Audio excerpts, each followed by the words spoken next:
Vamos a leer de manera ordenada en el nombre del Padre, del Hijo y del Espíritu Santo. Dice: he aquí que mi siervo será prosperado, será engrandecido y exaltado, y será puesto muy en alto. Como se asombraron de ti muchos de tal manera, fue desfigurado de los hombres su parecer y su hermosura más que la de los hijos de los hombres. Así asombrará él a muchas naciones, los reyes cerrarán ante la boca porque verán lo que nunca les fue contado y entenderán lo que jamás habían oído. ¿Quién ha creído a nuestro anuncio? ¿Y sobre quién se ha manifestado la gracia de Jehová? Subirá cual renuevo delante de él y será como raíz de tierra seca. No hay parecer en él ni hermosura, le veremos, mas inatractivo para que le deseemos. Despreciado y desechado de los hombres, varón de dolores, experimentado en quebranto, y como que sentimos de él el rostro. Fue menospreciado y no lo estimamos. Ciertamente llevó en nuestras enfermedades y sufrió nuestros dolores, y nosotros le tuvimos por azotado, por herido de Dios y abatido. Mas él herido fue por nuestras rebeliones, molido por nuestros pecados. El castigo de nuestra paz fue sobre él, y por su llaga fuimos nosotros curados. Todos nosotros nos descarriamos como ovejas, cada cual se apartó por su camino, mas que va a cargo en él el pecado de todos nosotros. Angustiado él y afligido, no abrió su boca, como cordero fue llevado al matadero, y como oveja delante de sus castigadores, enmudeció y no abrió su boca. Por cárcel y por juicio fue quitado, y su generación ¿quién la contará? Porque fue cortada la tierra de los vivientes, y por la rebelión de mi pueblo fue herido. Y se dispuso con los impíos su sepultura, mas con los ricos fue en su muerte. Aunque nunca hizo maldad, ni hubo engaño en su boca. Con todo eso, Jehová quiso quebrantarlo, sujetándole a padecimiento. Cuando haya puesto su vida en expiación por el pecado, verá linaje, vivirá por largos días, y la voluntad de Jehová será en su mano prosperada. Verá el fruto de la aflicción de su alma, y quedará satisfecho por su conocimiento, justificará a mis siervos justos muchos y llevará la iniquidad de ellos. Todos, Por tanto, Dios le dará parte con los grandes y con los fuertes repartirá despojos, por cuanto derramó su vida hasta la muerte y fue contado con los pecadores, habiendo él llevado el pecado de muchos y orado por los transgresores. vamos a orar. Señor Jesucristo, en esta hora venimos ante ti, Señor, reconociéndote como el único y suficiente Dios y Salvador de nuestras vidas. Recordando, Señor, que un día como hoy fuiste crucificado por nuestros pecados, por nuestras rebeldías. Y queremos hoy recordar, Señor, porque así mandaste a la nación, Señor, como un estatuto perpetuo, que se recordara los padecimientos de la cruz, el sacrificio del Cordero para la redención de pecados. Por eso hoy estamos reunidos, Señor, y queremos ponernos en tus manos para que todo lo que se haga, Señor, sea bajo tu cuidado, porque todo es para honra y gloria a tu nombre. Que tu presencia se manifieste en esta hora, Señor. Recibe nuestro agradecimiento, recibe nuestra acción de gracias, Padre, recibe nuestra adoración en el nombre de Cristo Jesús. Amén. Voy a leer Éxodo 12:14. Dice: y este día os será en memoria y lo celebraréis como fiesta solemne para Jehová durante vuestras generaciones. Por estatuto perpetuo lo celebraréis. El capítulo 12 de Éxodo, como lo veíamos en el estudio anterior, nos habla de la Pascua. Es cuando se instituye por primera vez la Pascua. Y lo que estamos tratando de entender en esta cita de Éxodo 12:14 es que es una fiesta solemne por estatuto perpetuo. Esto es un mandamiento de Dios por el cual nos reunimos para recordar el sacrificio de Cristo en la cruz.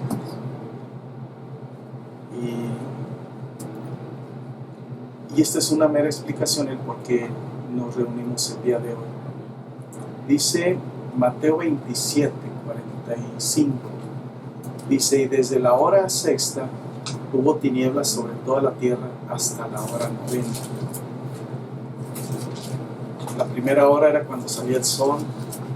la tercera era a las 9 de la mañana, las 12 era la hora sexta, y a las 12 empezaron las tinieblas, hasta la hora novena, a las 3 de la tarde, cuando muere mi Señor. Podemos imaginar aquel día terrible, donde hubo obscuridad, y en lo personal a mí me ha parecido que, aunque haya diferencia, como muchos defienden o dicen, que haya diferencia de calendarios, a mí en lo personal este día siempre me ha parecido diferente a los demás del año, de una manera tal vez triste, tal vez de luto, y así lo he visto en lo personal. No sé los demás, pero creo que se cumple lo que dice la palabra de Dios, que Él tiene en sus manos todos los tiempos, todas las estaciones, y pues nosotros tenemos ese deber de celebrar y recordar el sacrificio de Cristo, así como les encomendó por medio de otras festividades a la iglesia de Cristo. Hoy, antes era el pueblo hebreo solamente, hoy es la iglesia de Cristo que está incluida en el pacto. Lo estableció Dios por un mandamiento perpetuo, el celebrar otras fiestas, por ejemplo la fiesta de los tabernáculos, de las primicias, del Pentecostés, y todas estas fiestas son el calendario profético de lo que nos habla y nos advierte la venida de Cristo. Pero mientras que Cristo viene, vamos a ir tradicionalmente recordando las 7 palabras que Cristo mi Señor dijo cuando la multitud llega con Él, acompañándole en ese Via Crucis, en ese dolor. Llegan al Monte Calvario y ahí es donde empieza Él a decir estas 7 palabras. En este lapso entre las 12 del mediodía y las 3 de la tarde, donde todo era tinieblas, donde Él ya estaba en agonía, ahí empezó. Vamos a dar lugar a la primera palabra que dijo mi Señor. Está a cargo de la hermana. Hermanos, pues el Señor les bendiga. Es un día de sumo gozo para nosotros como pueblo de Dios celebrar esta fecha tan importante que definitivamente marcó la historia de la humanidad y para cada creyente marca nuestra vida, porque aquí empezó todo. La primera palabra dice en Lucas 23:34. Vamos a leer Lucas 23:34 en el nombre del Padre, del Hijo y del Espíritu Santo. Y Jesús decía: Padre, perdónalos porque no saben lo que hacen. Y repartieron entre sí sus vestidos. Aquí estamos viendo la primera palabra que nos habla de algo tan maravilloso que es la intercesión del Padre Celestial por su pueblo. Interceder, de latín intercedere, que es acción de hablar a favor de alguien para librarlo de un problema o para procurarle un bien. El Señor ya estaba desde ahí dándonos la provisión para nuestros pecados, la intercesión. Si Él no hubiera intercedido por nosotros, Él no hubiera hecho tan grande acto, tan maravilloso acto por la humanidad. Se despojó a sí mismo, dio su vida para que en rescate de todos los pecadores ahora tengamos salvación y vida eterna. En Romanos 8:26 nos dice, vamos a buscar Romanos 8:26, dice: y de igual manera el Espíritu nos ayuda en nuestra debilidad, pues qué hemos de pedir como conviene no lo sabemos, pero el Espíritu mismo intercede por nosotros con gemidos indecibles. Una vez más vemos la intercesión del Padre Celestial. Desde ahí Él ya estaba diciendo: perdónalos, no saben lo que hacen. Y realmente nadie supo lo que hizo en esa fecha en que le dieron muerte a nuestro Señor. Pero aún en esos momentos de dolor y de tristeza, Él estaba dándonos algo maravilloso que fue nuestra salvación. Tenía que cumplirse, y aunque era algo doloroso, aunque Él le dijo al Padre Celestial, dijo nuestro Señor Jesucristo: Padre, si quieres pasa de mí esta copa, pero no se haga mi voluntad sino la tuya. ¿Por qué? Porque como humano en ese momento se dolía en su carne, pero como Dios mismo veía más allá de ese sacrificio lo que iba a traernos a toda la humanidad. Vemos en Hebreos, vemos también en Romanos 27, Romanos 8, 27, 34. Dice: mas el que escudriña los corazones sabe cuál es la intención del Espíritu, porque conforme a la voluntad de Dios intercede por los santos. Y nos dice también en el 34, en el versículo 34, dice: ¿quién es el que condenará? Cristo es el que murió, más aún el que también resucitó, gloria a Dios, el que además está a la diestra de Dios, el que también intercede por nosotros. Entonces, Él desde ese instante ya estaba pidiendo esa provisión para los humanos mediante la intercesión, el perdón. No hay nada más maravilloso para un ser humano que el perdón de Dios, y que nosotros nos acojamos a ese perdón que Él nos ofrece. Pasamos a la segunda palabra, que está también en Lucas 23, del 39 al 43. Lucas 23.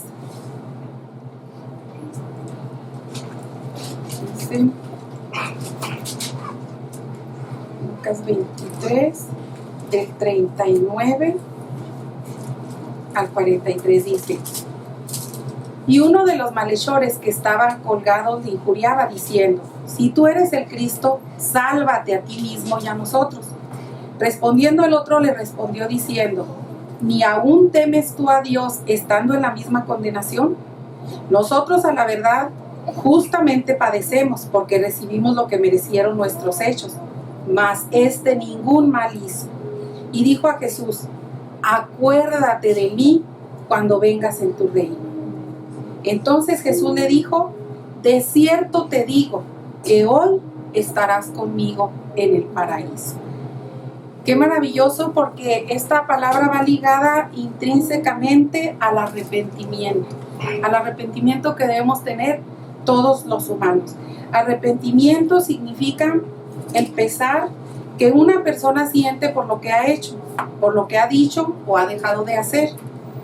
Implica un cambio radical en la conducta. Aquí este ladrón hizo algo maravilloso porque se arrepintió. Él reconoció la maldad que había cometido, reconoció que nuestro Señor Jesucristo, Él era puro, santo, sin mancha, que no tenía por qué estar en ese lugar, pero que ellos, como ladrones, sí. Qué hermoso es para la humanidad que nosotros estemos en sincero arrepentimiento, que nosotros reconozcamos delante de Dios que necesitamos ese arrepentimiento. Pero arrepentirse no es nada más decir: perdónanos, Señor, y seguir haciendo lo mismo, sino que aquí nos dice claramente que implica un cambio radical en la conducta. Cuando uno de veras se duele de pecar contra el Señor, lo primero que hace es no volver a hacer aquello, para no hacer que el Señor se entristezca. Hay un canto muy hermoso que dice: no hagamos más llorar a Dios. Entonces, cada que nosotros cometemos un pecado, se duele el corazón del Padre. ¿Por qué? Porque como Padre, Él quiere de sus hijos lo mejor. Nosotros como padres humanos también deseamos que nuestros hijos sean obedientes, que nuestros hijos anden rectamente, porque cuando no es así, cualquier falta que un hijo comete nos duele en el corazón, nos parte el alma, porque sabemos las consecuencias de ese pecado, que van mucho más allá de simplemente haber hecho un acto, sino que las consecuencias traen terribles cosas a nuestra vida y aún la muerte misma. Por eso es hermoso arrepentirse, porque cuando una persona se arrepiente, el Señor lo cambia todo. El Señor en ningún instante dudó de darle el perdón al instante. Dijo, hoy estarás conmigo en el paraíso. No dijo, a lo mejor mañana, quizá lo voy a pensar y luego ya te digo si vas a estar conmigo o no, si te perdono o no. Ese es el corazón amoroso del Padre Celestial. Ese es el perdón que también nosotros debemos otorgar. Cuando alguien falla contra nosotros, que pide perdón, no debemos dudar en dárselo. Dice aquí en Isaías 1:18, Isaías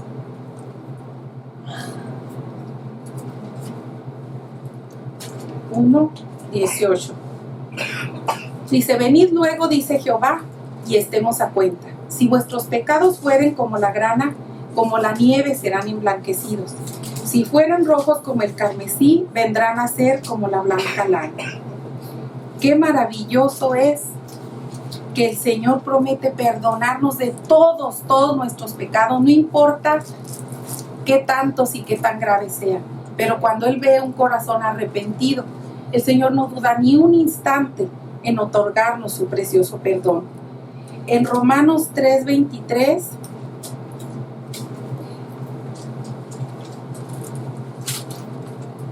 Romanos 3:23 nos dice, por cuanto todos pecaron y están destituidos de la gloria de Dios, dice el 24, siendo justificados gratuitamente por su gracia, mediante la redención que es en Cristo Jesús.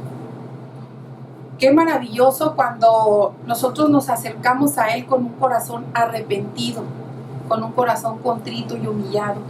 El Señor no duda en perdonarnos. Ese arrepentimiento que mostró el ladrón en la cruz es el arrepentimiento que nosotros debemos tener cada día. Reconocer nuestras faltas delante del Padre y dolernos de tal manera que nunca más hagamos que el Señor sufra por nuestros pecados. Salmo 32 del 1 al 5 nos dice, este salmo es maravilloso porque cuando el rey David, en una de tantas veces que pecó contra el Señor, porque como humanos diario le fallamos, a veces son muchos y muy tremendos nuestros pecados, pero cuando nos arrepentimos de todo corazón, el Señor nos perdona, y esto es lo que hizo el rey David, y escribió este precioso salmo, Salmo 32 del 1 al 5, dice, bienaventurado aquel cuya transgresión ha sido perdonada y cubierto su pecado. Bienaventurado el hombre a quien Jehová no culpa de iniquidad y en cuyo espíritu no hay engaño.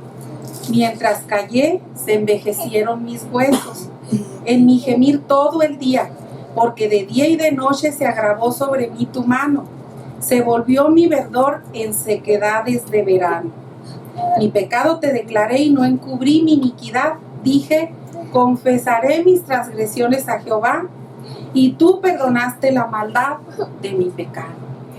Porque el Señor es justo y fiel para perdonar nuestros pecados cuando nos arrepentimos de todo corazón, y el Señor espera eso de nosotros, un sincero arrepentimiento, y que nos duela tanto en nuestro corazón haber pecado contra Él, que día a día nuestro propósito sea estar bien delante de su presencia.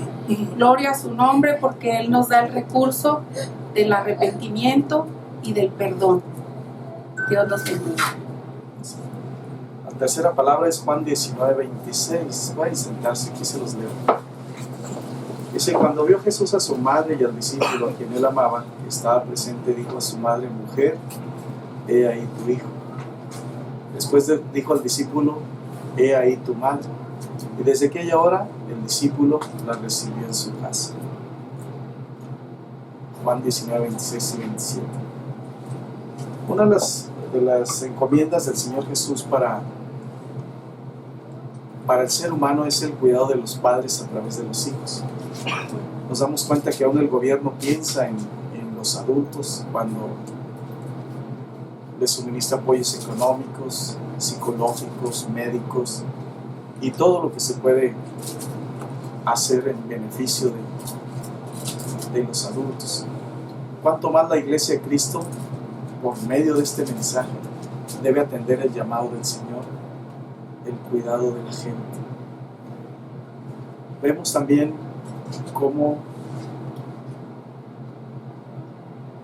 el cuidado de su madre está bajo el discípulo amado.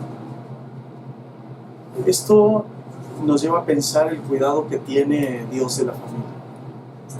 La Escritura nos dice que Dios es padre de huérfanos y defensor de viudas.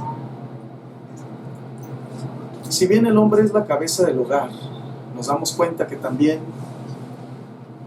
porque así fue creada en el huerto del Edén, el hombre, y luego de su costilla extrae o crea a la mujer. Desde ahí Dios está estableciendo una dependencia, una sujeción a la autoridad en cuanto a la mujer con respecto del hombre. Sabemos que la costilla simboliza el corazón del hombre. Esto indica que la intención de Dios era que la mujer estuviera en el corazón del hombre. No tomó ninguna otra parte. Si hubiera tomado un hueso de los pies, pues la tendría en los pies. Pero tuvo que pensar en la parte afectiva, en el corazón, para que la cuidara como a vaso más frágil. Este es el encargo de Dios, el mandamiento acerca del cuidado de la familia. Nos damos cuenta entonces que Dios establece ese orden de autoridad, y también Dios está pensando en equilibrar la autoridad con los sentimientos. La autoridad por sí misma es rígida, pero el sentimiento viene a moderar esa rigidez, y por ese ayuda mutua, por ese consentimiento mutuo, la ley deja de ser rígida porque entra la parte afectiva. Y así es como debe gobernarse un hogar. Va la ley, pero viene la parte afectiva, el amor. Y cuando la ley trata de ejercer autoritarismo, entra el sentimiento y nivela las cosas y caminan conforme al propósito de Dios. Aquí está el cuidado de Dios, siempre equilibrado, el cuidado de la familia. La cuarta palabra se encuentra en Mateo 27:46. Dice: cerca de la hora novena, Jesús clamó a gran voz diciendo: Elí, Elí, lama sabactani. Esto es: Dios mío, ¿por qué me has desamparado?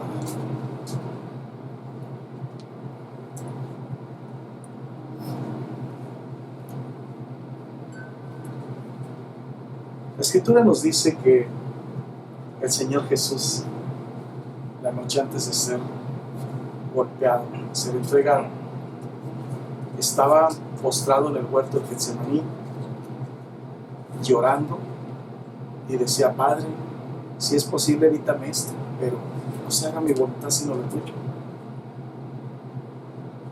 Él sabía que iba a morir al día siguiente, y pues a nadie le gusta esa noticia.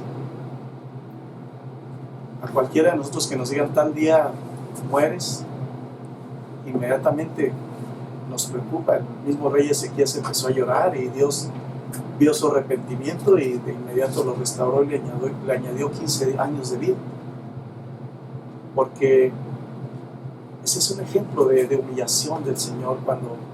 Cuando el creyente está en problemas, cuando el creyente se ve amenazado en lo más valioso, que es la vida, puede acudir al Señor humillado, arrepentido de sus pecados, y Dios le da oportunidad de seguir. Pero la oración de mi Señor en esta ocasión es lo que Él estaba experimentando. Dice: Dios mío, ¿por qué me has desamparado? Cuando Él se levanta la primera vez de estar postrado de rodillas, va con sus discípulos y los encuentra dormidos. les dice, pero ¿cómo es posible? Ni siquiera una hora pudieron orar conmigo. ¿Qué está pasando con ustedes? Él se sintió solo y abandonado desde aquel momento, desde el día anterior. Los discípulos lo dejaron solo. No había quien le diera, dicen los psicólogos, que cuando una persona está afligida, más que las palabras, un abrazo le ayuda. Y tal vez mi Señor, más que palabras, necesitaba que lo abrazaran. Y su compañía lo iba a fortalecer, la compañía de los supuestos amigos. Pero todos lo dejaron, todos lo abandonaron. Y ahora está en la cruz del Calvario y dice, Padre mío, ¿por qué me has desamparado? Este es el momento en el que se cree que los teólogos dicen que en este momento se cree cuando ya el pecado de la humanidad cayó sobre él y sintió que la presencia de Dios se fue de su vida, porque Dios tenía que dar la espalda al pecado. Por eso la cita que leímos inicialmente de Isaías 52 y 53 nos habla de esto, que sobre él fue descargado el pecado de la humanidad. Y cada quien habla en base a su experiencia, pero yo he pensado que algo bien terrible es la soledad.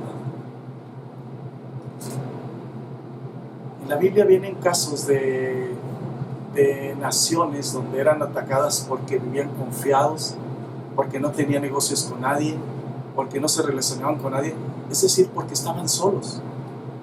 Y son partes vulnerables. Iban los enemigos e inmediatamente los vencían porque no tenían con quién relacionarse, no convivían con nadie, no tenían quien los apoyara. Dice, cordón de 3 dobleces no se rompe pronto. Si uno cae, el otro lo va a levantar. Por eso siempre he considerado que la soledad es un pésimo compañero, una pésima compañera, la soledad. Pero también hay otra cosa peor todavía. Cuando mi Señor siente el peso del pecado de la humanidad, se va a la presencia de Dios. Y yo creo que el lugar donde está ausente la presencia de Dios es el mismo infierno. Ahí están las almas gritando, desesperadas. Y tristemente tienen que aceptar que Dios no está ahí. ¿Cuántas veces el creyente vive en esta tierra pensando que Dios no está con él? Pero tal vez porque en su rebeldía Dios también se ha alejado de él. Y es lo más seguro. Por su pecado Dios se aleja de él. Y es lo mismo que estar en el infierno. Esa condición de vida, cuando la presencia de Dios se aleja, ha sido una de las cosas más lamentables en toda la palabra de Dios, en toda la Biblia. Cuando la presencia de Dios dejó el templo en el libro de Ezequiel, todo se acabó. La nación empezó una decadencia terrible, porque cuando tuvieron la presencia de Dios la menospreciaron. Ahora mi Señor, sin deberla ni temerla, como decimos en el mundo, decimos en un vocabulario común, ahora está cargando con el peso de la humanidad. Y él lloraba y decía, Padre mío, ¿por qué me has desamparado? Porque creo yo que se sentía que estaba en el mismo infierno. Nada más con el hecho de que el Señor se haya ido de su presencia. Esto es lo terrible. Una de las expresiones que él menciona también en la cita que leímos de Isaías 52, 12, 13 y 14, dice, mas le veremos sin atractivo para que le deseemos.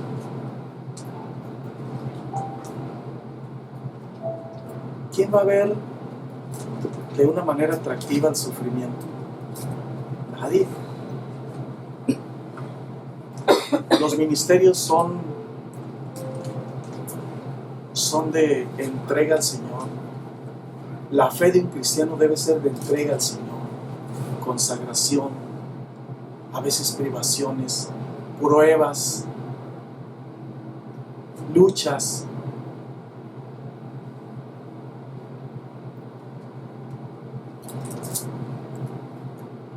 Pero dice la Escritura, le veremos más inatractivo para que le deseemos. Mucha gente huye del Señor, se aleja de Dios porque le tienen miedo a las pruebas, le tienen miedo a las persecuciones, le tienen miedo a la nada también. Lo que buscan son pretextos para alejarse de Dios.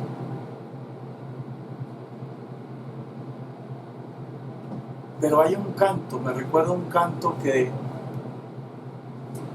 referente también a estas fechas, dice, Cristo pregunta y dice, ¿cuántos pueden, dijo Cristo, a la cruz conmigo ir? Y en sus predicaciones Él lo decía, el que quiere venir en pos de mí, tome su cruz y sígame. Y esa cruz significa las complicaciones que trae el seguir a Cristo. No es fácil seguirlo, pero qué maravilloso ver que no estamos solos, que Dios va por delante y sustenta nuestras vidas y cuida nuestras vidas y nos muestra misericordia, nos ilumina el camino, nos libra del mal.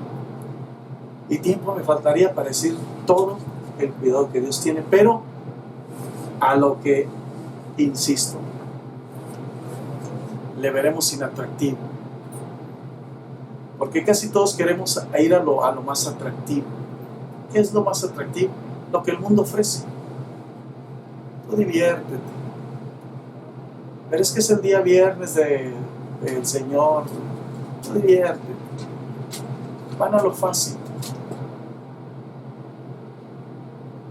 pero le veremos inatractivo para que le deseemos. ¿Quién va a desear el sufrimiento? Cristo les dijo, tomen su cruz, ándale, sigan. Por eso Pedro le dijo, después de que dio uno de sus mensajes, de sus predicaciones, dijo, ay Señor, dura palabra es esta, pues ¿quién te va a soportar? Y le dijo mi Señor, pues ándale, tú también vete, síguelos. Ya muchos se habían alejado de él, esto es apostasía, ya lo habían dejado. Dice, y desde aquel momento muchos se alejaron de él por lo que les decía. En esa ocasión le dijo Pedro, ándale, tú también síguelo. Oh, Señor, pero ¿a dónde voy a ir? Si solo en ti está la vida eterna. Eso, Pedro, así me gusta que entiendas a qué vino y qué es lo que quiero de ti. Pero esto es lo que Dios pide. Aunque no nos parezca atractivo, pero sabemos que con Cristo tenemos una victoria asegurada. Es maravilloso caminar en fe. Dijo el apóstol Pablo, andamos por fe y no por vista. Y cuando ya el Señor nos ha hablado y nos tiene un camino definido y nos tiene planes y nos habla y nos confirma, entonces ¿cuál es el temor? Aunque de momento no parezca atractivo, pero hay una seguridad en el Señor. Es maravilloso ver esto. Es lo que no vieron los discípulos. Lo vieron ya en agonía. Era una agonía, porque estaba orando intensamente y su sudor ya no era agua, eran gotas de sangre. Con aquellas gotas de sangre estaba santificando la tierra, porque la sangre de Cristo santifica. La tierra que había sido contaminada por el pecado, la tierra que había sido cargada de inmundicia por la maldad del hombre, ahí estaba santificándola de rodillas, y fue santificada la tierra misma. Era tanta la tensión el sufrimiento que tenía. Y como le dijeron, o les dijo él, no lloren por mí, lloren por ustedes. Yo estoy bien, a pesar del sufrimiento que se veía en él. Tal vez no sea atractivo seguir a Cristo. Para muchos no es atractivo. Pero los que ya hemos entendido el propósito de Dios, nos gozamos, como dijo el apóstol Santiago. Gózate cuando te halles en diversas pruebas y tribulaciones. Gózate. Porque el Señor te va a dar la salida. Y no te va a probar más de lo que puedes soportar. Tú gózate. Porque fiel es el que prometió. Y así estaba mi Señor de rodillas, creyendo en esa palabra, confesándolo.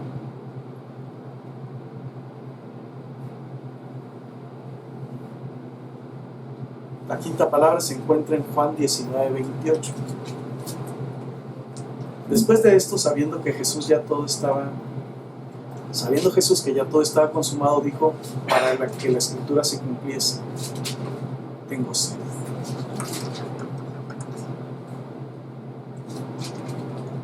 En Mateo 25:35 nos dice, porque tuve hambre y me diste de comer, tuve sed y me diste de beber, fui forastero y me recogiste.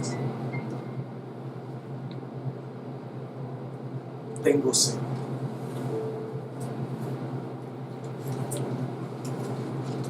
Nos habla del deber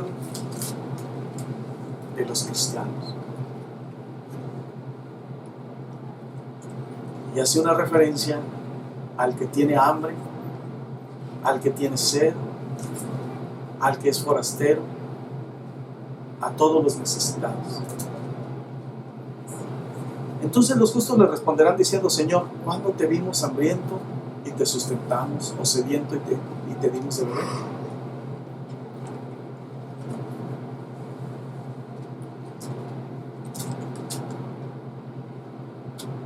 ¿Y qué les dirá el Señor? Por cuanto lo hiciste a uno de los que necesitaban, a mí me lo hiciste.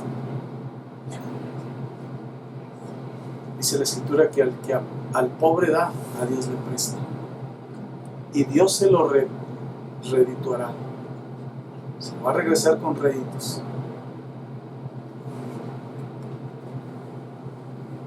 En el 42 del capítulo 25 de Mateo sigue hablando el Señor, dice, porque tuve hambre y no me diste de comer, tuve sed y no me diste de beber. Entonces también aquellos cínicamente le dirán, Señor, pero ¿cuándo te vimos hambriento, sediento, forastero, desnudo, enfermo o en la cárcel y no te servimos? Y el Señor les dirá, cínicos, todavía me preguntan si ya estaban con ustedes los necesitados y nunca los atendieron. Indolentes, codiciosos, solamente piensan en ustedes. Dios ayuda a los necesitados por medio de los que tienen solventadas sus necesidades. Dice la Escritura que si los lirios del campo que crecen tan hermosos, para Dios no es ningún esfuerzo, para Dios no es nada costoso, que con toda esa belleza cada día mueren y cada día los hace nuevos. Cada día tiene inspiración para volver a ser lirios hermosos, para inspirarse y dar cosas maravillosas. ¿Qué digo yo? Los lirios, todo lo que Dios hace cada día. Y si eso hace con los lirios, ¿cuánto más no hará con sus hijos que están necesitados? Pero tiene que hacerlo a través de los que estamos conscientes de esto. Entonces Dios llama a una sensibilidad. Dios está llamando a sensibilizarnos acerca de las necesidades que hay en la iglesia de Cristo, porque primero se empiezan por la casa de Dios, dice el Señor. Y así lo hicieron los apóstoles. La restauración del tabernáculo de David significa volver al primer lugar, que la iglesia de Cristo tiene que volver al primer lugar donde empezó, a la iglesia de los apóstoles, donde nadie decía que fuera suyo algo. Todo lo que tenían lo ponían a los pies de los apóstoles y satisfacían las necesidades de los más pobres, o de los más necesitados, o de los que estaban atribulados, como fuera. Pero ellos, en el temor de Dios, cuidaban de todos, de las viudas, de los huérfanos, de los que estaban sin trabajo, de lo como fuera. Pero en la casa de Dios tenía que verse el cuidado de Dios. Pero esto significa que Dios llama una mayordomía. ¿Cómo es que se comporta el cristiano como un mayordomo? ¿Fiel o infiel? Estamos escribiendo un libro que se llama Mayordomo Fiel. Y ahí nos habla acerca de este tema, pero más completo. ¿Qué tan fieles somos con el Señor? Fieles e infieles. Los discípulos fueron infieles hasta por una hora de oración que les pidió. Imagínense. Va la segunda vez y les dice, los ve otra vez dormidos, despiertan. Ahora sí, Señor, ¿cuántos son? No, ya váyanse. No, ya venimos, ya descansamos. Por eso, sigan durmiendo. Ya pasó todo. Miren, ya está aquí esta gente, ya me van a entregar. Y el valiente Pedro saca la espada. ¿Cuántos? A ver. No, Pedro, ya. Olvídate. Se requería la oración. Necesitaba tu abrazo, Pedro. Necesitaba tus palabras. Y nunca estuviste conmigo. Guarda tu espada.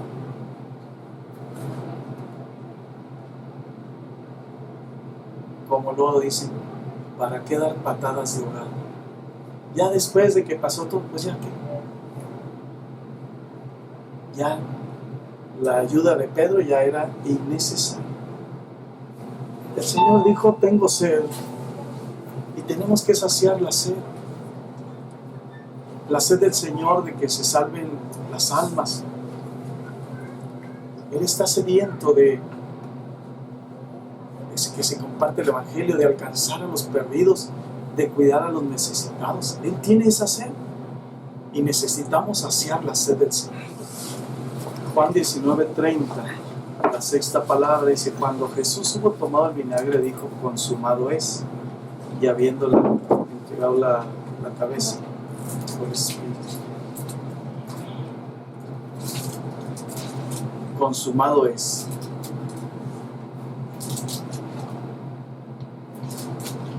Cuando Él dice esto, para cuando esto sucede, le han ofrecido 2 veces vinagre.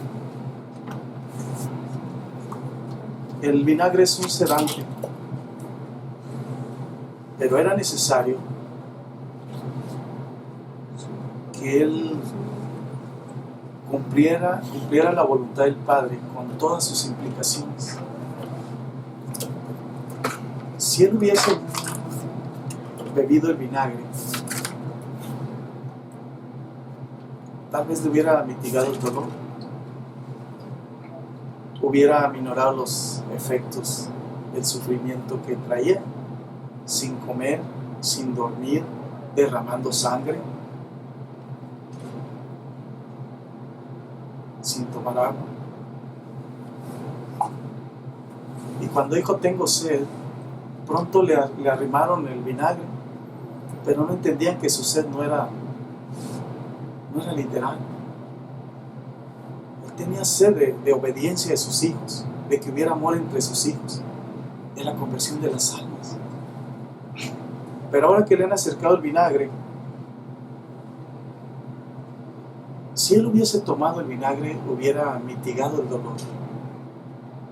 Pero esto implicaría que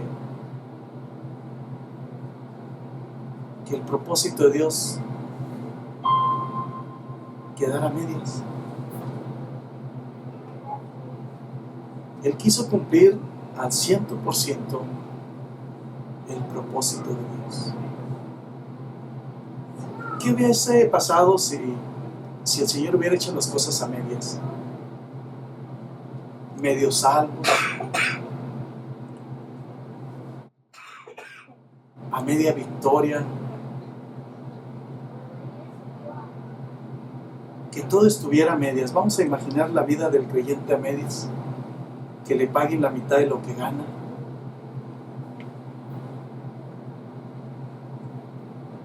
que compra algo y se lo dan a la mitad, se lo cobran al 100% y se lo entregan a la mitad. Todas las cosas a medias no le gustan al cristiano. Y el Señor da su obra completa, perfecta. Así que el sacrificio en la cruz fue perfecto, fue completo. Nada es a medias con el Señor. Se entregó por completo. No quiso mitigar dolor ni mitigar nada. Dijo, así es la voluntad del Señor. Todo completo y perfecto. Y caso contrario, el creyente hace las cosas a medias.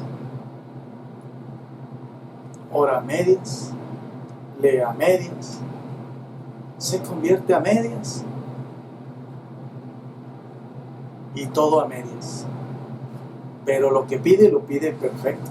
Ese es uno de los pecados graves de un cristiano. Pide cosas perfectas y da cosas a medias o lo que le sobra. Pero Cristo está poniendo un ejemplo muy claro de que todo es perfecto lo que Él hace. Dios nunca ha hecho cosas a medias, ni nos ha dado cosas a medias.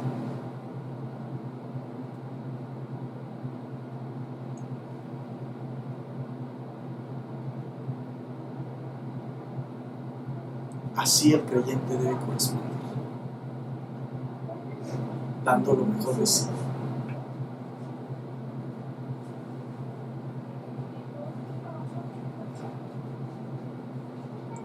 La bendición de Jehová es perfecta y no añade con ella tristeza, ¿verdad? Entonces el Señor da perfectas bendiciones de todo lo que necesitamos, de lo que le pedimos, da lo perfecto, lo más hermoso, lo que más nos guste, lo que más nos conviene. Por eso siempre tenemos que estar en la voluntad de Dios. Pero qué lástima que estemos correspondiendo con cosas a medias, o lo que sobra, o a ver cuándo le toca al Señor que le demos algo. Eso es terrible. Tenemos estos ejemplos, cómo el Señor hace todo perfecto y Él merece que todo se le ofrezca perfecto. En la ley de los sacrificios de Moisés, el cordero que se ofreciera perfecto. Si tenía alguna mayugadura, si tenía algún defecto, si estaba cojo, si estaba ciego, no era apto para el sacrificio. Y así Cristo, el sacrificio lo hizo perfecto en la cruz.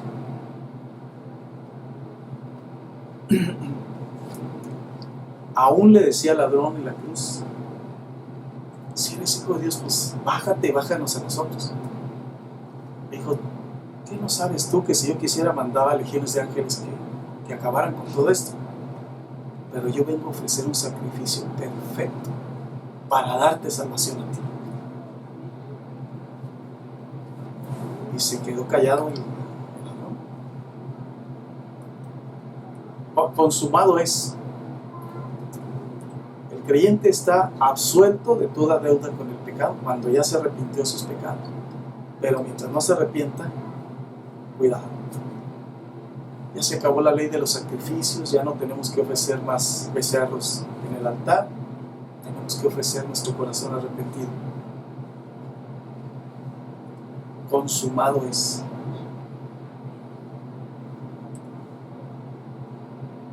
Y desde ese momento, dice la Escritura, que el velo del templo se rasgó en dos. Había el lugar santo, el santísimo, y luego el otro. Y había un velo entre el lugar santo y santísimo, donde solamente el sacerdote entraba una vez al año al lugar santísimo. Y Cristo vino y luego rompió el velo y dijo, ahora sí, Entren todos a la presencia de Dios. Consumado es. Quitó los rituales, quitó las ceremonias, quitó los sacrificios y dijo: todo el que quiera entrar, al que a mí viene, no le echo fuera. Y esta es la oportunidad para llamar a los pecadores.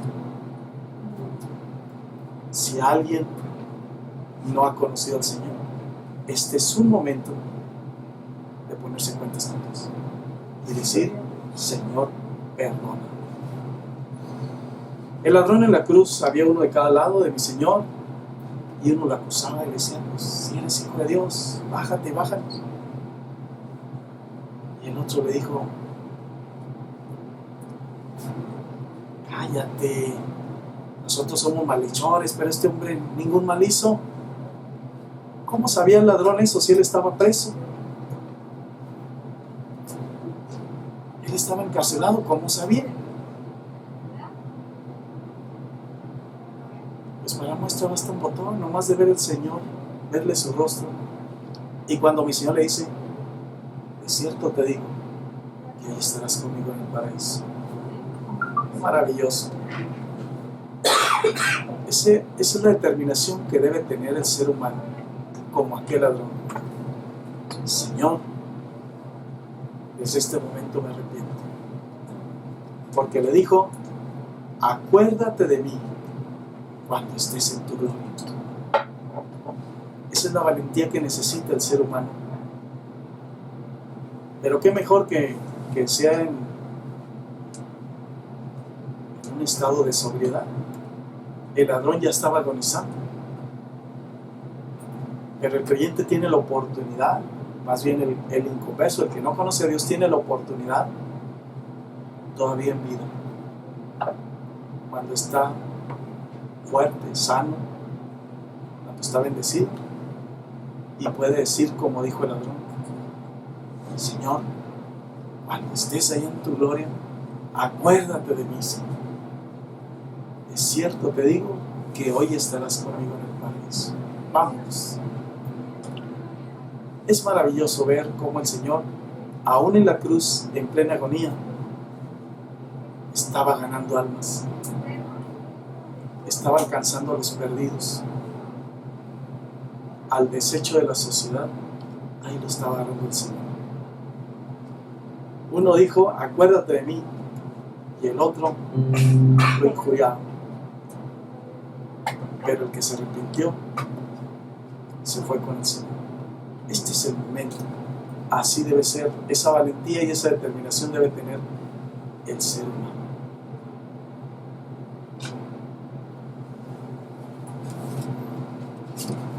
Pues aquí termina la sexta palabra. Vamos a tener la última.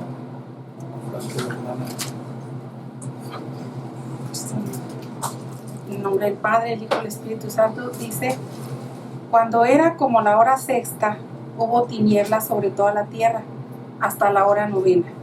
Y el sol se oscureció, y el velo del templo se rasgó por la mitad. Entonces Jesús, clamando a gran voz, dijo: Padre, en tus manos encomiendo mi espíritu. Y habiendo dicho esto, expiró. Fíjense qué maravilloso. Aquí nosotros vemos consumar significa realizar completamente una acción o proceso. También significa dar cumplimiento a un acto jurídico, especialmente a un contrato. Lo jurídico está ligado a las leyes y las normas. Si nos remontamos a Génesis 3, del 3 al 7, Génesis 3, del 3 al 7. Dice: pero del fruto del árbol que está en medio del huerto, dijo Dios, no comeréis de él, ni le tocaréis para que no muráis. Entonces la serpiente dijo a la mujer: no moriréis, sino que sabe Dios que el día que comáis de él serán abiertos vuestros ojos y seréis como Dios, sabiendo el bien y el mal. Y vio la mujer que el árbol era bueno para comer y que era agradable a los ojos y árbol codiciable para alcanzar la sabiduría, y tomó de su fruto y comió, y dio también a su marido, el cual comió como ella. El 7, entonces fueron abiertos los ojos de ambos y conocieron que estaban desnudos. Entonces cosieron hojas de higuera y se hicieron delantales. Fíjense, aquí empezó toda la ruina del hombre por la desobediencia. Estamos viendo que lo jurídico está ligado a las leyes y normas. El Señor es un Dios de orden y un Dios de leyes. Desde que Él creó el primer hombre y la primera mujer, estableció leyes. Leyes que debían de cumplirse. La ley está para cumplirse, no para transgredirse. ¿Qué pasó aquí? Aquí vino la ruina del hombre porque ellos transgredieron las leyes del Señor. El Señor fue muy claro en lo que debían de hacer y lo que no. Y ellos, vino el diablo, los tentó, cayeron y como consecuencia vino la perdición del hombre. Porque a raíz de ese pecado tan grave, entró la muerte a la humanidad también. Hubo una separación entre el Señor y los hombres. Su propósito divino era pasearse en el huerto del Edén siempre, estar con sus hijos, con toda su creación siempre, que todos gozáramos de su presencia a cada segundo de nuestra vida. ¿Y qué ocurrió? Lo contrario.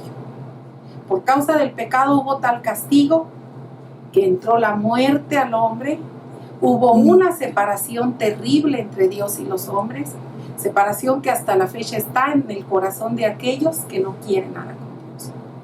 Pero el Señor en su infinita misericordia nos dio esa provisión maravillosa de darnos a su Hijo amado para morir por nosotros y rescatarnos de ese cruel castigo que iba a ser eterno. Ahora, gracias al Señor Jesucristo, que nosotros tenemos esa salvación y esa vida eterna para todo el que la quiera tomar. Aquí dice en el 22, porque el Señor nos dio libre albedrío. Él no nos obliga a nada. Pero si nosotros en nuestra necedad queremos seguir en esa separación de Dios, no nos va a ir nada bien. Porque el castigo final es la muerte eterna. Nos dice aquí en el versículo 22 de Génesis, ese mismo 3:22, nos dice: y dijo Jehová Dios, he aquí el hombre es como uno de nosotros, sabiendo el bien y el mal. Ahora pues que no alargue su mano y tome también del árbol de la vida y coma y viva para siempre. Y el 23 dice: y lo sacó Jehová del huerto del Edén para que labrase la tierra de que fue tomado. Y el 24, echó pues fuera al hombre y puso al oriente del huerto del Edén querubines y una espada encendida que se revolvía por todos lados para guardar el camino del árbol de la vida. Imaginemos qué terrible sería si el hombre hubiera permanecido con esa vida eterna corporal, habiendo después de haber cometido el mal. Imagínense un violador eterno, imagínense un ladrón eterno. Hubiera sido terrible. Tuvo el Señor que dolerse en su corazón de haber hecho aquello, pero era necesario. Tuvo que cortar la vida corporal del hombre para que ya nada más hubiera vida espiritual después de esta vida terrenal. Y es esa vida a la que el Señor nos invita ahora, a que tengamos vida eterna, no por un día, no por dos, por una eternidad, que es la eternidad para siempre. Pero también, si la persona no quiere nada con Dios, va a ser una separación para siempre. Esto es terrible, terrible, porque imaginemos nuestra vida sin la presencia del Señor, una eternidad. Debe ser lo peor que le puede ocurrir a cualquier ser humano. Por eso nosotros tenemos que estar clamando por las almas, ganarlas para Cristo, hacer hasta lo imposible porque vengan al Señor. Como dice la palabra del Señor, dice: fuérzalos a entrar en el camino de Dios. Por nuestra bella voluntad muchos no estaríamos aquí. No fue sino hasta a través de pruebas, de necesidades, de problemas, que tuvimos que reconocer que necesitábamos la ayuda de Dios. Y gloria a Dios porque reconocimos, sino que terrible, ahorita estaríamos en el mundo, haciendo lo que el mundo hace. En este día tan especial a mí me da mucha tristeza que la gente hace planes de todo menos de estar con Dios, de todo menos de arrepentirse, de todo menos de agradecer la obra de Dios. ¿Cómo la van a agradecer si no le dan valor? Nos dice Colosenses 2, del 12 al 15. Colosenses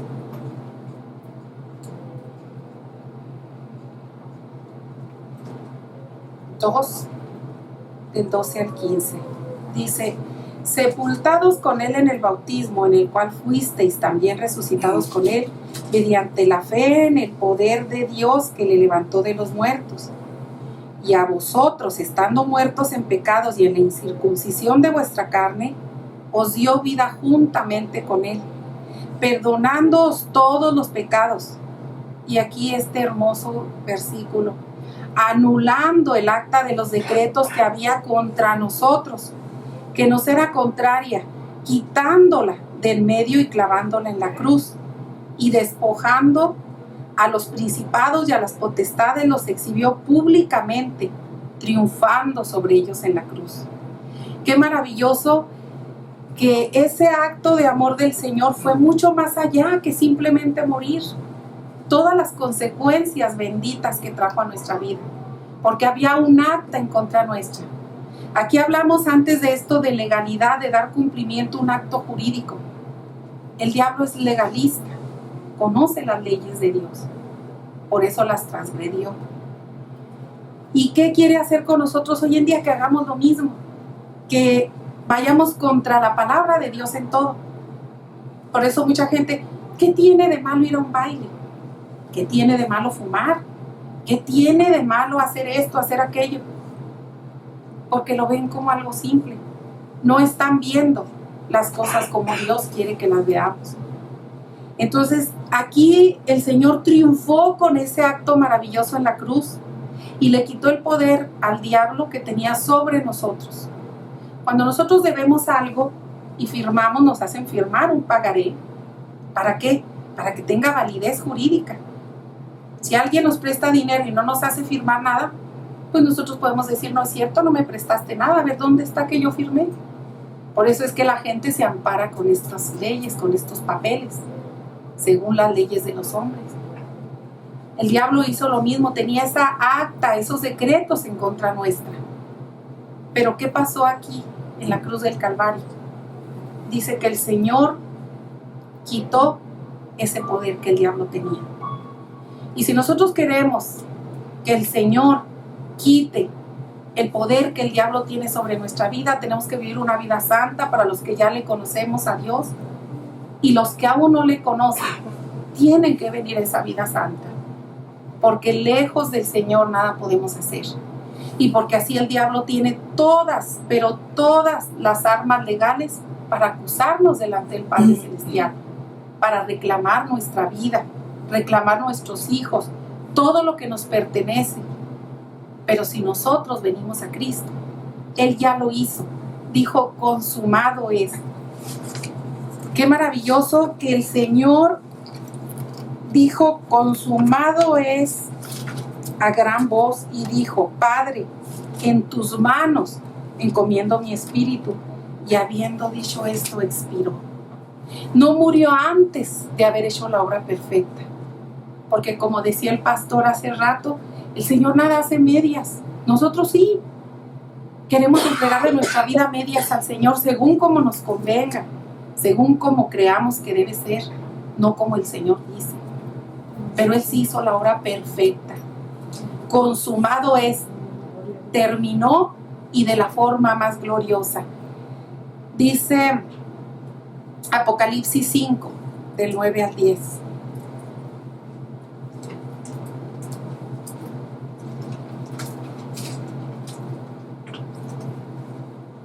Dice: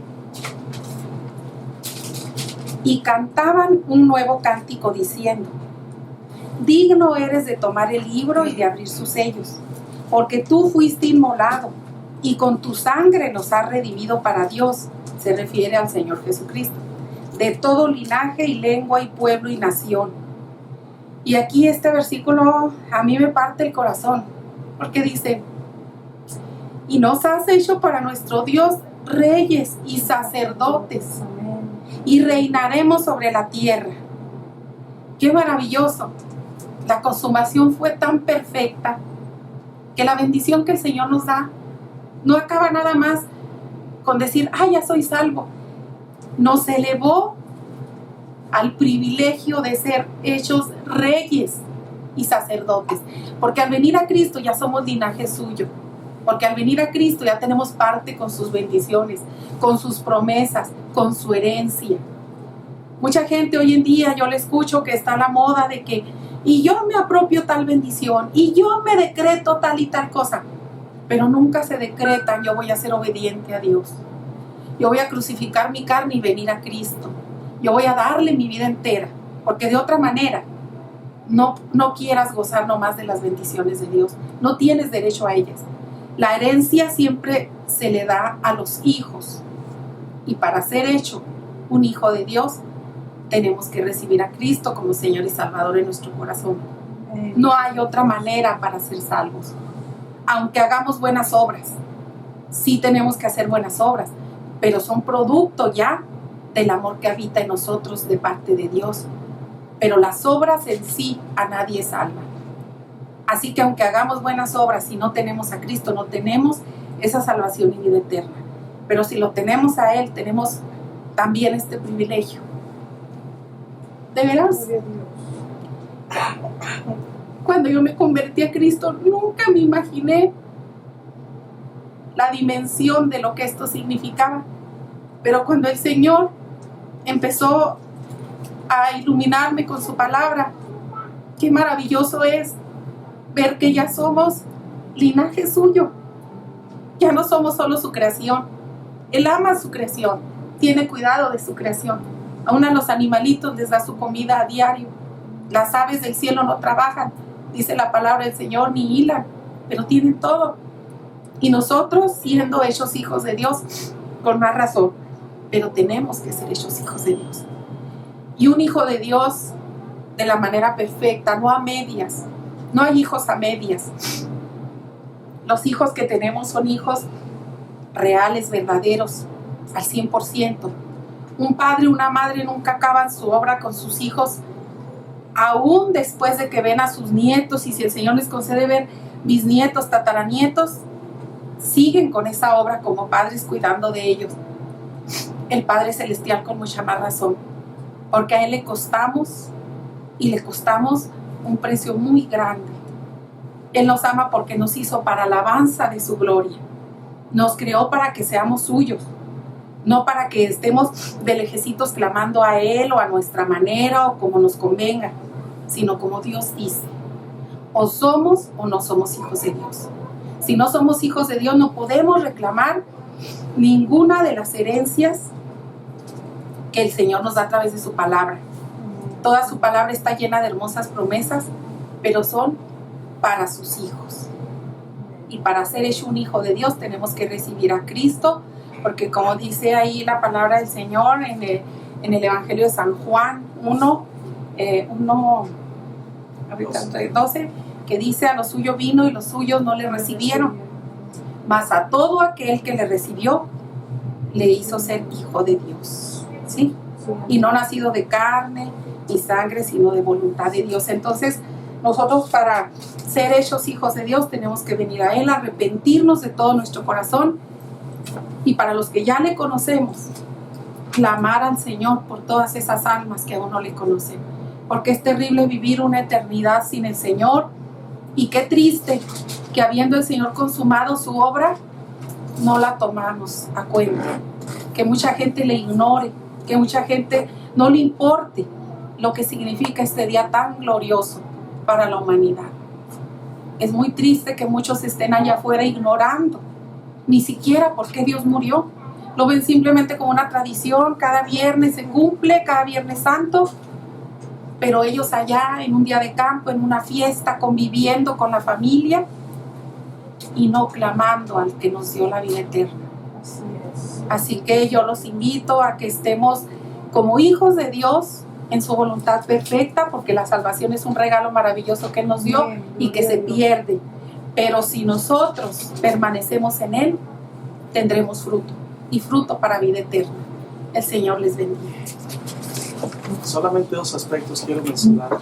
Ya terminamos con las 7 palabras, pero hay 2 aspectos importantes que hace tiempo que quería abordar en esto. Juan 19, del 17 al 20 nos dice: y Él, cargando su cruz, salió al lugar llamado de la Calavera, y en hebreo Gólgota, y ahí le crucificaron, y con él a otros 2, uno a cada lado y Jesús en medio. Escribió también Pilato un título que puso sobre la cruz, el cual decía: Jesús Nazareno, Rey de los Judíos. Y muchos de los judíos leyeron este título, porque el lugar donde Jesús fue crucificado estaba cerca de la ciudad, y el título estaba escrito en hebreo, en griego y en latín. 3 idiomas. Jesús, mi Señor, hablaba el hebreo. Por algunas expresiones de Elohim Lama Sabachthani, hablaba el griego. Y solamente un simbolismo. Esto es muy corto lo que voy a decir, muy breve. Grecia simboliza la política. Es un idioma que ha dado mucho al mundo. De ahí vienen los filósofos, los matemáticos. Ahí viene gente muy importante. Ahí descubrieron mucha gente lo que hoy tenemos a nuestro alcance. De ahí viene o simboliza la política, porque ese es su origen. La economía, la cultura, eran grandes maestros del teatro también. Ahí nace también la democracia, la filosofía, y lo tan conocido que hasta nuestros tiempos también se practican los Juegos Olímpicos. Nace también la literatura, el estudio de la historia, y los más importantes principios de matemáticas y ciencia vienen de ahí. El hebreo simboliza la religión. El Antiguo Testamento está escrito en hebreo, el Nuevo en latín, y de ahí salieron todas las traducciones. Entonces, el griego simboliza la ciencia, la política, la economía, la sabiduría. El hebreo simboliza la religión, el pueblo hebreo, el pueblo judío, como elegido como un portador de la palabra de Dios. Y el latín simboliza la ley.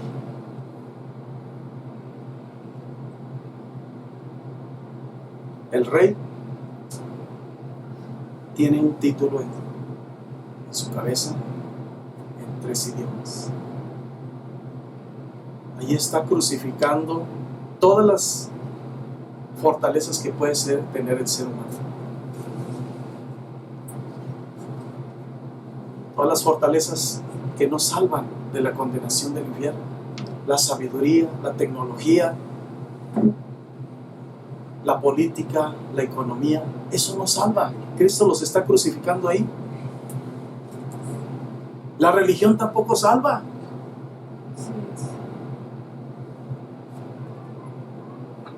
Y el latín, que simboliza la ley,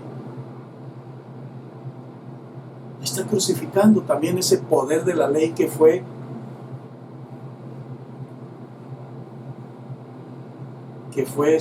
una autoridad religiosa que fue apresada.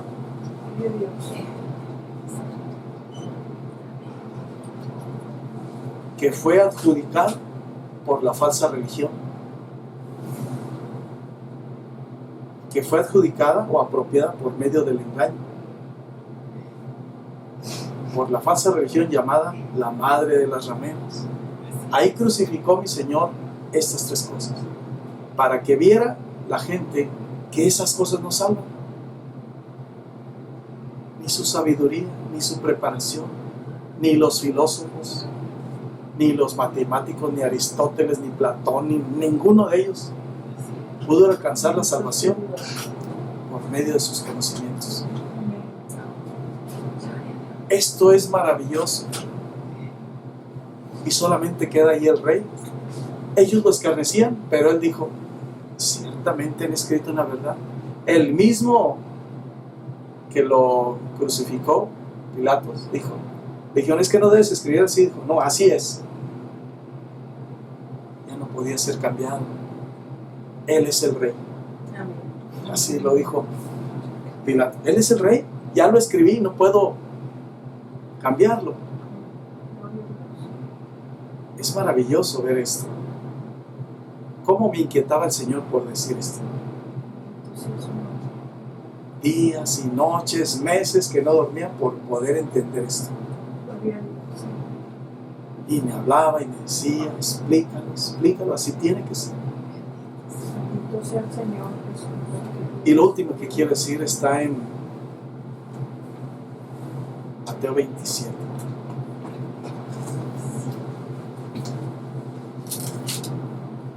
Mateo 27, 50 dice: mas Jesús, habiendo otra vez clamado a gran voz, entregó el Espíritu. Y aquel velo del templo se rasgó en dos, de arriba abajo, y la tierra tembló y las rocas se partieron. Se abrieron los sepulcros, muchos cuerpos de santos que habían dormido se levantaron, y saliendo de los sepulcros después de la resurrección de él, vinieron a la santa ciudad y aparecieron a muchos. Después de 3 horas de tinieblas en la tierra, que yo me acuerdo una sola vez he visto en la tarde unas tinieblas, al menos en esta región, no sé si será en todo el mundo. Se oscureció todo, era tanto la tierra que había, un aire horrible, se oscureció. Eran como las 5 de la tarde. Y da miedo ver eso. No saben lo que va a acontecer. Eso fue hace muchos años. Pero aquí estaba la gente en 3 horas de tinieblas.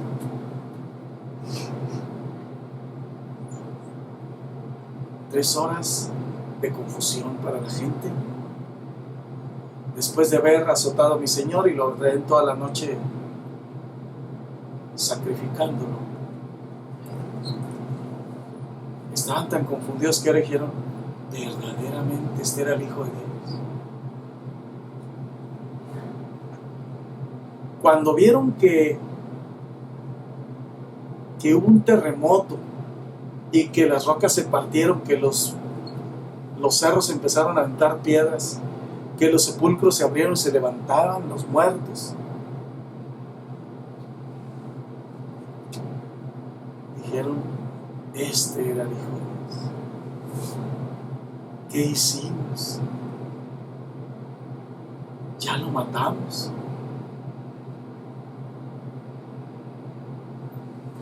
Un día como este no lo ha habido nunca más, fue diferente. Pero siempre hay evidencia de la presencia de Dios en la humanidad.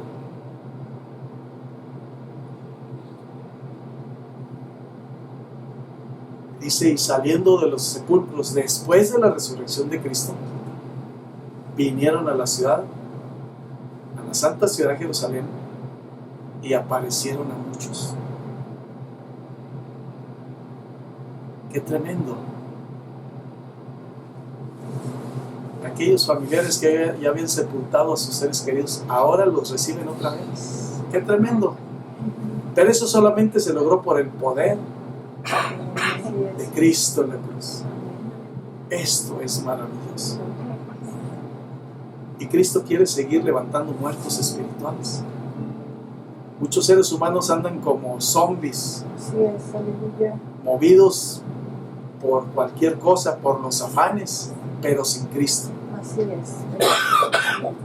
Cristo quiere mandar terremotos a los corazones para estrujarlos y decirle: conviértete, arrepiéntete de tus pecados porque el tiempo es corto.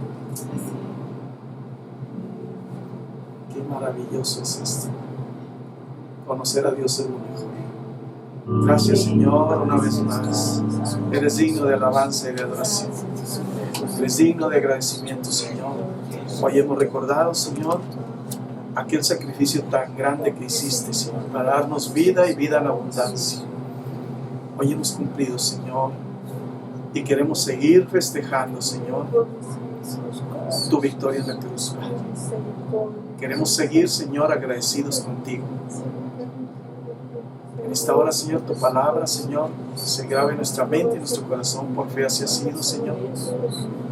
Por fe, Señor, estamos aquí creyendo, Señor, que tú resucitaste, creyendo que tú moriste, Señor, para expiar nuestros pecados, y que ahora, Señor, por ese sacrificio en la cruz, recibimos el perdón, y al ser libres del pecado, Señor, tú nos bendices, Padre.